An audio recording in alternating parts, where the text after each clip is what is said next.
Hi, and welcome to Mondays with Marlo. I'm so excited to have Dr. Gail Saltz with us today.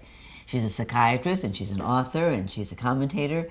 And boy, do we need you now, this time of year with the holidays coming, and everybody's dealing with all these different family situations. Yeah, it can be really stressful. And there's a little bit of fear, you know, an apprehension about what's coming. So absolutely. The minute we announced you, we got a million questions. Good. I think we're a nation in tremendous distress right now, worrying about all these. Or looking for help. Yeah, that's for sure. So this is from Norma. Any tips on dealing with seeing my family over the holidays? Well, that's everybody, right? I don't get along with my mother or my sister, and it causes me a lot of anxiety. Wow. A lot of people have to get together with relatives they don't necessarily get along with, or they have some conflict going on with, and chances are if she doesn't get along with her mother and sister don't get along with her that well either. So rather than trying to force something that you feel like should be, we should want to spend a whole week together, every minute staring into each other's eyes, limit the time that you're under the same roof together. Plan some activities, you know, things that you can actually be distracted by but be doing together, so it's more of a side-by-side than the need for intense conversation where you're going to get into a conflict.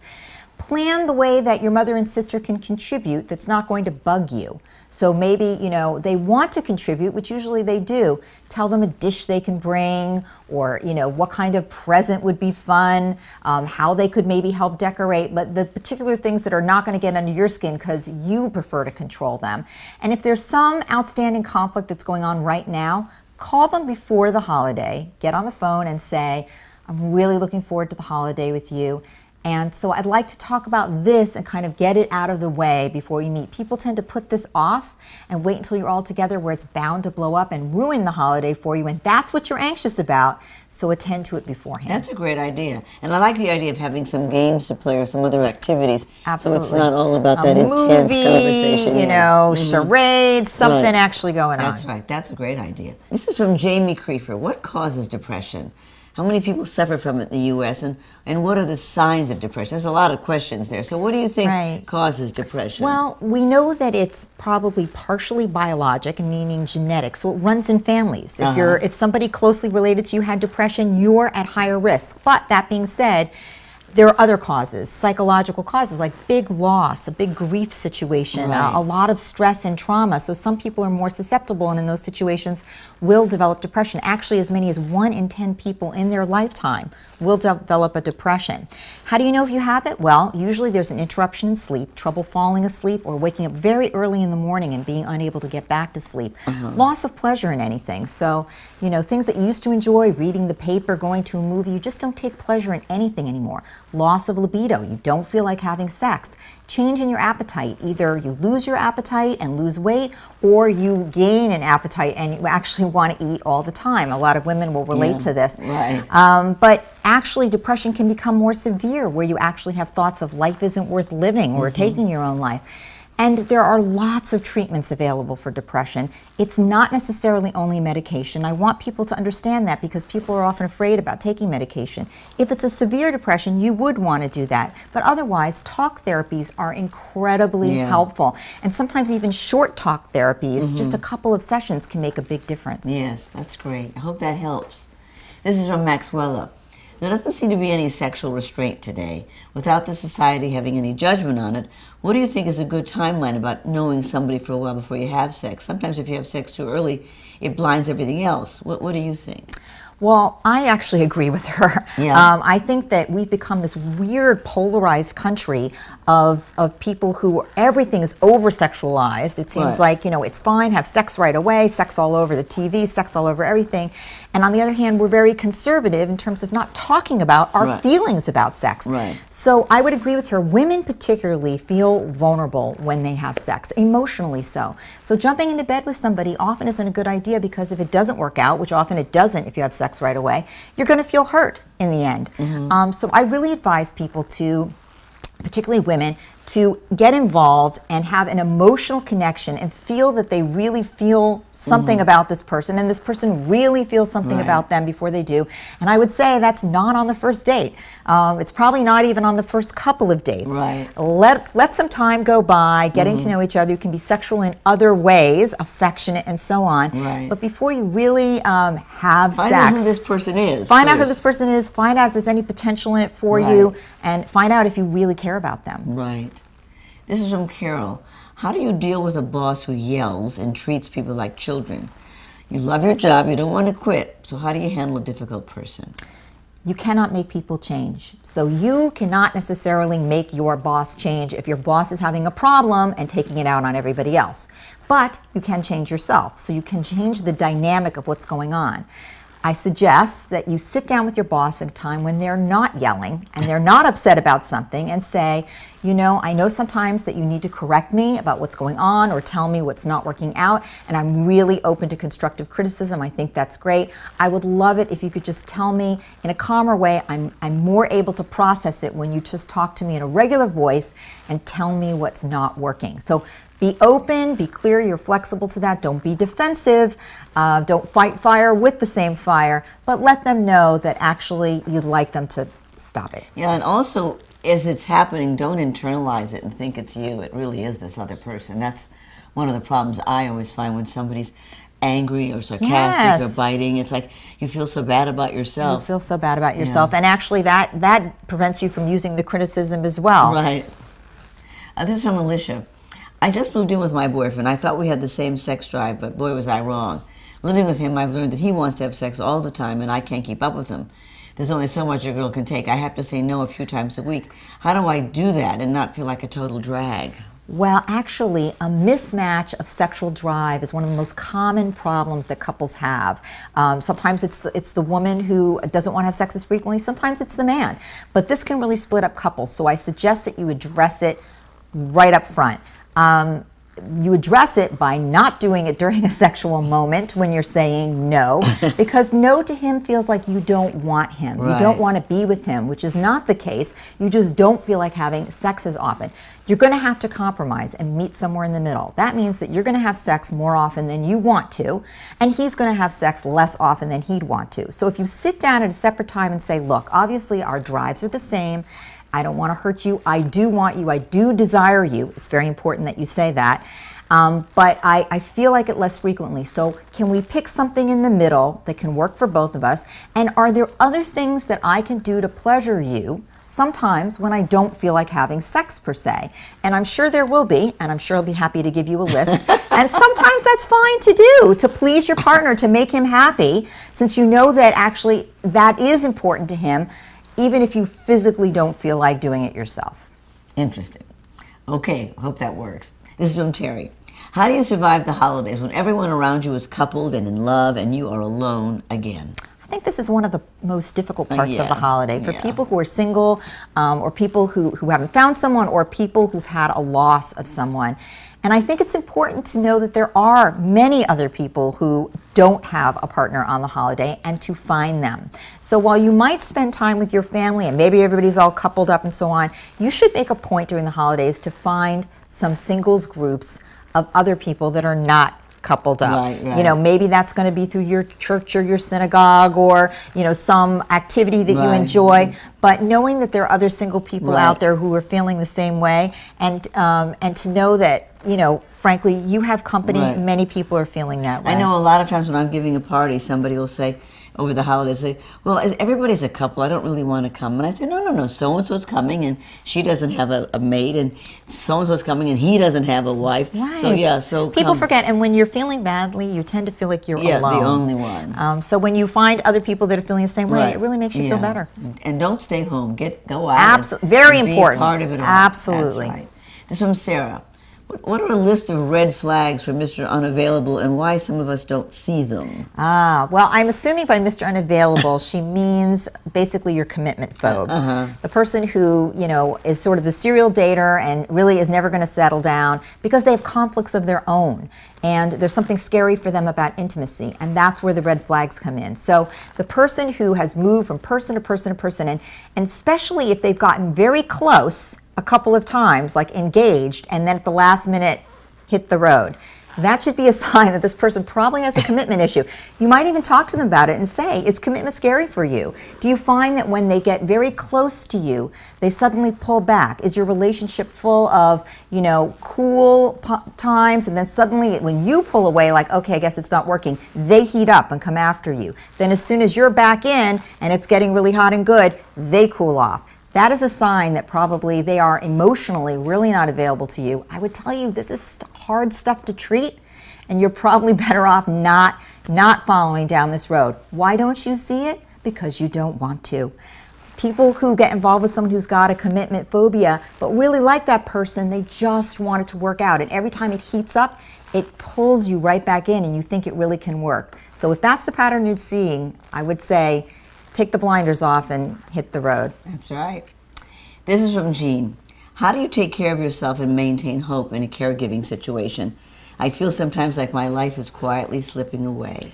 Caregiving is really one of the hardest things to be doing, and of course we have heard the term caregiver burnout, which is so common if you are 24/7 responsible for someone, which is why you need to not be there 24/7. You need to call in other troops. So certainly it's likely there are other family members, friends, even if it requires hiring somebody for a couple of hours. It's so important because caregiver burnout makes you depressed, and when you're depressed, you are no longer good to yourself, and you're not good to the person that you're taking care of. So it's important that you get sleep, and it's important that you get some hours during the day to do something of your own. Get that you have your own life, that you have your own friends, and not be completely consumed. And I think also getting outside. I have a friend who's been living practically in the hospital with her mother for the last couple of months. And I was talking to her and I said, you just got to get outside. Yeah. Go take a walk in the park, get some air. Get some air, but really even just engaging with other people where you have a chance to laugh and smile about something else, to see a movie, to have a coffee with someone else, to remember that you're still you. Right. This is from Pam. It seems parents today are micromanaging their children. Where does this come from? What's your advice for parents to relax a bit? I mean, not every word you say to your child is going to scar them emotionally. Yeah, we are really, there's a big generation of these helicopter parents who, you know, are sort of invested in competitive parenting. Right. And I think the best way to think of it is that to build resilience, frustration tolerance, the ability for delayed gratification, which are all hugely important things that kids need to develop to be successful adults, you have to frustrate your child sometime. You have to let them fail, you have to let them fall down, and that is what's going to help them develop those crucial elements. So it's really explaining to the people around you, if you will, that they are not doing their child a favor by being so micromanaging, that it's not that they have to relax, it's that their hyper-competitiveness is undoing something for their child going forward. And I think that when parents think of it that way, they're more able to let go. This is an interesting question from Helen. She says, I want to know how to make friends later in life, after 50. By 50 now, my friends have moved away or we've drifted apart, and it's hard to make new friends. Are there any tips? It's true, it is hard because we make a lot of our friends often for women based on our young children and the mothers of those young children. And so after 50, it does get harder. You have to be more conscious about making the effort. I suggest it's usually over shared activities that you find someone. So again, whether this is with your church or your synagogue is a great place to meet other women who are over. The gym. I was going to say, so many women learn to play bridge or some sort of card game, and taking up a new activity, a physical activity, an exercise class, a wine tasting class. These are all great places to meet someone who will have a similar interest, at least as a starting point. The other thing is that honestly, whatever friends you do have, sometimes they have some other friends, and it's great to ask people basically to say, it's hard, sometimes people don't want to let the other woman know, I really would like to branch out a little. You know, introduce me to some of your friends. Or also have a little luncheon or do something, you know, invite people over. You know what? What's hard after 50 is just that, sticking your toe in the water. I think women over 50 are afraid of being judged. Like, why don't I have friends? And what they don't realize is that those women out there that they would invite would be so delighted, so flattered, and are feeling the same way. So you're absolutely right, Marlo. This is from Harriet. I read a book about psychopaths Now, I read a book about psychopaths that many of them are actually incredibly accomplished and charming. What are the signs that someone's a psychopath? Well, you're correct. And really what we're talking about is intense narcissistic personality disorder. But in addition to that, somebody who's comfortable with rule breaking because they don't have much of a moral compass. Right. So many of those people turn out to be fantastically successful because, frankly, they're very focused on themselves. They're not concerned about the rules. They don't feel guilty about any of their behavior, but they're intelligent. And they are not breaking rules. They're going to wind them up in jail unless, you know, maybe a white-collar crime. So a lot of those people do go on to be very, very successful. What are the signs? Well, somebody who, just as I'm saying, seems to be very in it for themselves, fairly self-focused, has a lot of grandiose thinking. So, you know, overblows their accomplishments and, you know, says that they're quite terrific at many, many things. They may be terrific at some things, but this person can never say they're terrible at anything. You know, they really have to across the board say that they're quite accomplished. And sometimes it's hard to spot them because you might not notice the way that they're breaking the rules. But they're usually people who pride themselves a little and they get a real thrill out of breaking the rules. Right. And when you see that going on, you should be concerned that this one person may have some psychopathy. This is from Skip. This is a sad question. How do you handle a child's death, especially if it happens fast and very young? Well, losing a child is really probably at the top of the list of most traumatic and stressful things. And in fact, in the year following the loss of a child, parents are at great risk for suicide, for depression, of course. And so it is a really difficult thing. It's why I often do recommend that parents in that first year do seek professional treatment because it's quite common to have a fairly severe depression following. When there are other children in the family, that can really help in terms of motivating the person simply that they need to go on and invest in their other children or invest in their partner. But it's also stressful for couples. So in addition to considering somebody that you can talk to, and I also think that support groups with other parents who have lost children is very, very useful, you have to look out for your relationship. And that means talking to your partner about what's gone on. Often couples will just stop talking about it, and that usually makes things... One of them won't. Exactly. And so try to encourage your partner that this is something you share and you're going to lean on each other and help each other through. Yeah. Well, we send you our love. We really do. Yeah. This is from Jackie. My husband and I are going through a divorce. We have a child who's 7, and I'm worried about her. What kind of long-term effect is this going to have on her? What do we tell her? How do we handle visitation? Is joint custody better than sole custody visitation? We want to make it work, but we couldn't. Well, it is difficult on a child when there is a divorce, and the long-term effects, you know, range, and they really depend on how healthy a divorce you're able to maintain, which means not being vicious toward one another, not undermining one another, not saying critical things about the other parent, because really your child needs both parents to be good to them, good for them, so that you can despise your spouse, but you can never say anything negative because you need your spouse to be a good father, a good mother to the child, which means that obviously the more that you can share custody, the better. The more that you can work it out and make compromises, the better. The more that you can promote a healthy relationship for your child with each of you, the better for your child. And that can be very difficult to do when you harbor a lot of anger. So obviously, if you can handle the divorce through a mediator so that you don't have to go to court and it doesn't become a vicious battle, that is better. And if you are having a lot of difficulty with that, I would there are psychotherapists who handle divorce. They're not going to try to put you back together, but they are going to try to help you work as a family to have as positive feelings as one can have going forward.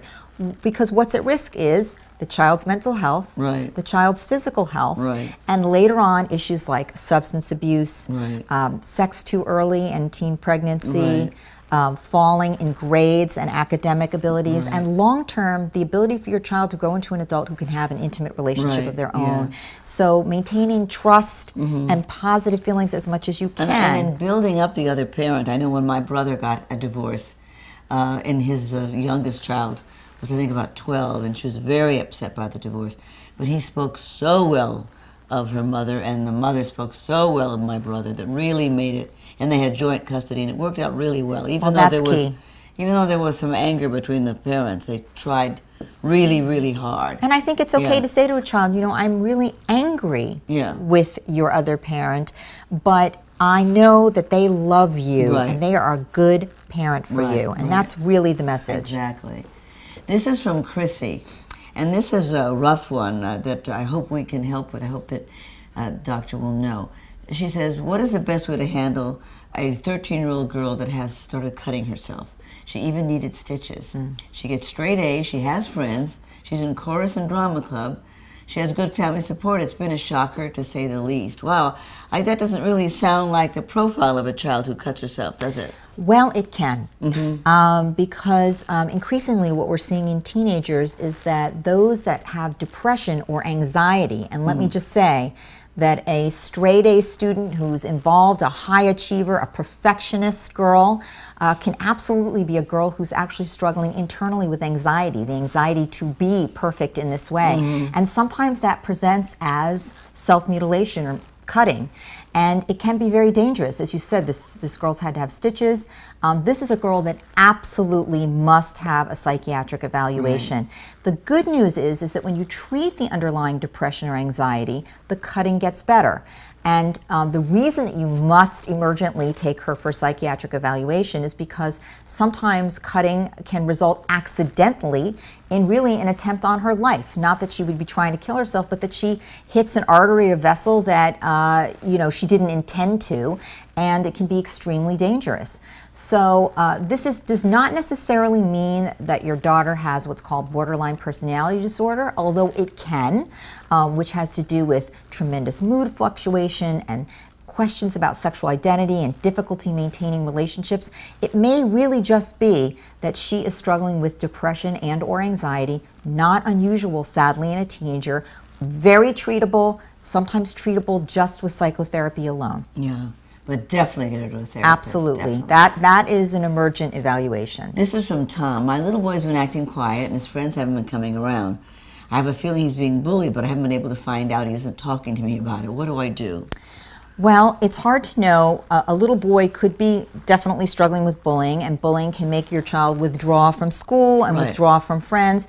It can also be just depression and or anxiety independent of bullying that can also make a child suddenly withdraw from school and friends. But let's just say, I think this parent has a feeling that he is being bullied. So how would you deal with it if you think your child is being bullied? If you think your child's being bullied, there are two things. You want your child to be able to talk to someone. So if they're not going to talk to you, you want to try to find either a family member that they feel they can talk to, ask other family members that maybe he has a good relationship with, what might be going on, might be afraid to tell you, afraid of what you'll do, and so that can be very helpful. You should call the school. You should call the school and say, I'm concerned, I'm seeing this behavior in my child, I want you to look at what's going on in the classroom. Unless teachers take special attention, they probably won't see what's going on. But often when they do, and they support the child in the classroom, like, I just saw this happen and that is not allowed here. Child feels supported and is able to talk about what's going on. This is from Stephen. How do you cope with dysfunctional family members who don't even know they're dysfunctional and refuse to get help?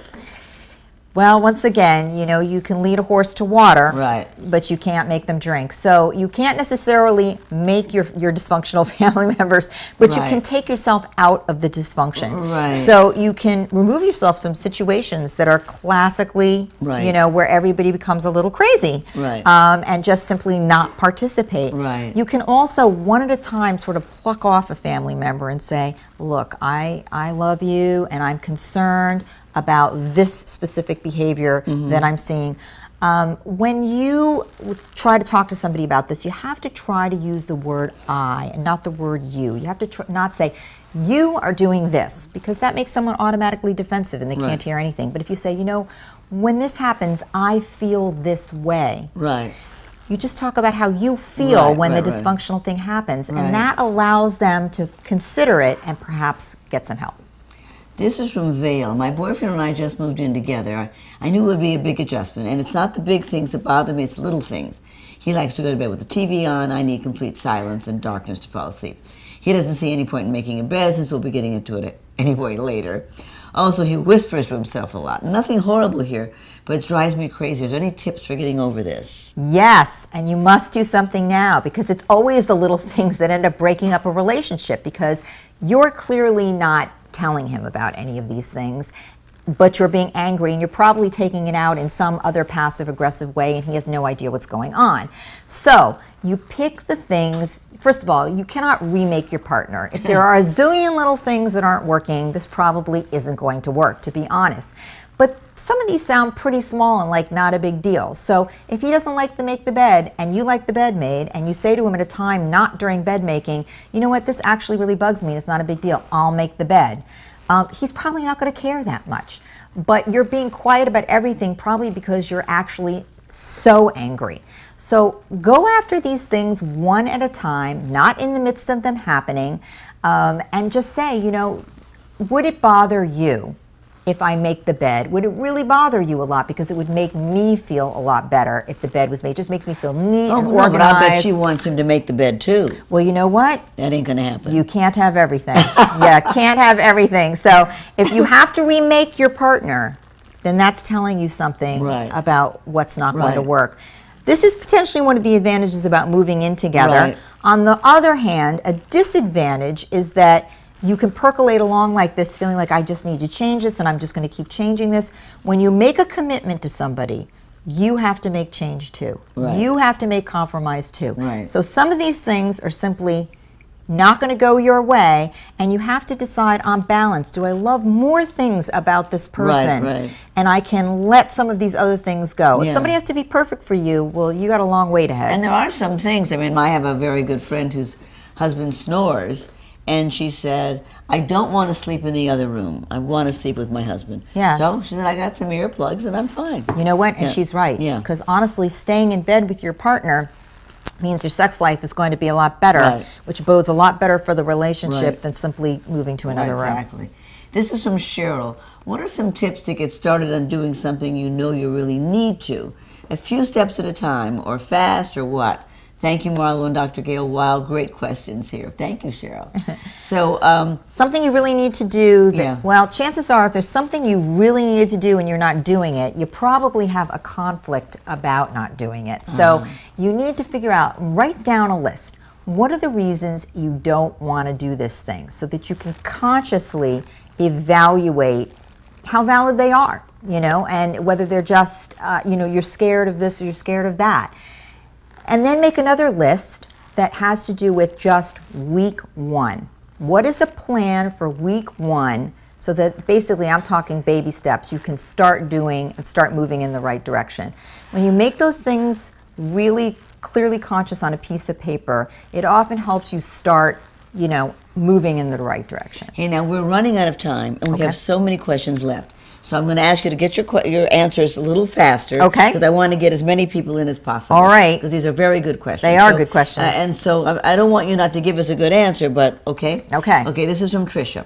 I find sometimes that little stress motivates me, but sometimes I get overwhelmed with stress. How can I positively manage and utilize stress? That's a good question. It's a common question. Yes, some stress is good, too much stress is bad. How do you manage too much stress? There are a couple of quick things you can do. Taking a few minutes each day to do some deep breathing, deep abdominal breathing, just in a quiet place for 5 minutes, takes some of the tension out of your body, and we have a body-mind connection, and it actually tends to take down the anxiety level in your mind. Similarly, muscle relaxation. Tightening each muscle group from your hands and your feet up your body to a count of 5, and then slowly releasing. Again, removes the tension in your body. That's 2 things. Visual imagery. 3rd. Going to your happy place in your head. Pick the most relaxing, lovely, calm place in your mind while you're either doing deep breathing or muscle relaxation. And distraction. So using some music, watching something funny, something that just takes your mind away from your stresses for a little bit each day. That's 4 great tips. That's wonderful. Thank you. This is from Jan. And this is, Jan's had a rough time. I just read this question. She says, I have horrible bouts of depression. Since 2009, my sister died of cancer, my mother died last December, and then I had to put our dog down. It just hits me out of the blue, tears and all. I don't take drugs, and I don't want to, but I'm not sure how to get a handle on this. This happens sometimes. A lot of bad things happen at once, or you lose your job, and then somebody dies, and you lose your house. So how do you get a handle on when things are really down? Earlier we talked about the fact that, you know, a loss can cause depression. So if you're having difficulty sleeping, if you've lost your appetite, if you're feeling blue all day and tearful, you may have true depression. And really the things that are most helpful, aside from medication, which by the way, I don't necessarily recommend for a mild to moderate depression because it doesn't show that it really works that well, is talking with someone about your feelings, a professional if you don't feel there's somebody you can really confide in at home. Exercise is huge. It goes head to head with medication for mild to moderate depression. So we're talking about 30 minutes of really vigorous exercise multiple times a week makes a big difference. Light can make a difference if this is occurring during the time of the year like now as the days get shorter. And you might look into the possibility of a light box. You have to follow directions very specifically. It's for a short amount of time. You have to use the right wavelength of light. That can also be very helpful. But really, psychotherapy, particularly where there's been loss, and trying to understand what the losses mean to you and put it in the context of your own life is probably the most valuable. A lot of loss. Good luck, though. We're thinking of you. This is from Sharon. And this is very understandable. She had breast cancer in 2008. Her health is good. Chemo, she had mastectomy 2 years apart, twice, then reconstruction. And she's dealing with fear. Yes. And she wonders, do you have any tips to begin to get rid of some of my fear? Well, it's very common to have anxiety and fear after cancer diagnosis, even if you're told that you're cured. Right. And so really, it's anxiety like any other anxiety, which is some of these coping mechanisms like evaluating what is your fear about. So it's probably about reoccurrence. It usually props up every time you have to go for the checkup. And using some techniques like deep breathing and muscle relaxation to try to calm yourself down, to evaluate your thought. It's going to be the cancer again all over again, and try to replace that with a more positive thought, such as, you know, I have a very low risk and probably I'm okay. To have sort of more positive self-talk, if you will. But honestly, some people who really do suffer debilitating fear and anxiety from a post-cancer diagnosis do benefit from psychotherapy. And in that case, I don't recommend sort of any therapist. There are therapists who work in cancer centers, and they are particularly attuned to dealing with really what is the post-traumatic stress disorder associated with a cancer diagnosis. And sometimes medication is really what's helpful, and sometimes it's talk therapy. We're down to our last questions here. We have 1,000 more questions, but I'm getting all kinds of hooks here. But this is interesting. Shirley says, can a pet get you out of depression? It seems like it's working for me. I've had my cat for 5 months now. Well, actually, yes, in the well, sense that's that great to know. It is. You know, pets are loving creatures that we Right. can feel intimate and involved with, and we Right. feel nurtured and supported And by. also gets you off yourself. And to gets take you, care of yes, something to take else. care of something else. You're absolutely right. And by the way, giving and caretaking Right. can really help with depressed Right. feelings. If you have to go out and walk a dog, Right, you right. get involved with other people who have pets, Right. and you talk about your pets. So it really, and in fact, you know, there are therapy pets that are brought into hospitals, Right. specifically trained and brought into hospitals to We just use them at St. Jude for the children. there you go. Yeah, And it's the touching, absolutely. which also is very helpful, Yeah, you know, and being then- pet and exactly. being cuddled. Yeah. So for severe depression, I would say no. But for mild to moderate depression, I think a pet can really be helpful. Well, it helps you feel less lonely. Less lonely, Yeah. feel loved Yeah. and loving. And this is from Cheryl. How do you get out of a manipulative relationship when they won't let go? Well, Run, right? Just you run? know, no, the truth is, you usually need supports. Uh-huh. So you have to reach out to other people in your life, explain the situation, and ask them to help you be strong. When you're back in the loop again and the person is being manipulative and pulling you back in, you need to have set up some people out there who know this is what happens, this is a cycle, and can remind you, hey, you went through this last month, or, you know, 3 months ago. and help you to make the step forward at that crucial moment when you need to get out. Okay, I'm going to take 2 more questions because we just have so many. So let's see here. This is a woman that I think that people, I'm sure there's a lot of women who have this problem. This is from Diane. Diane, we're here for you.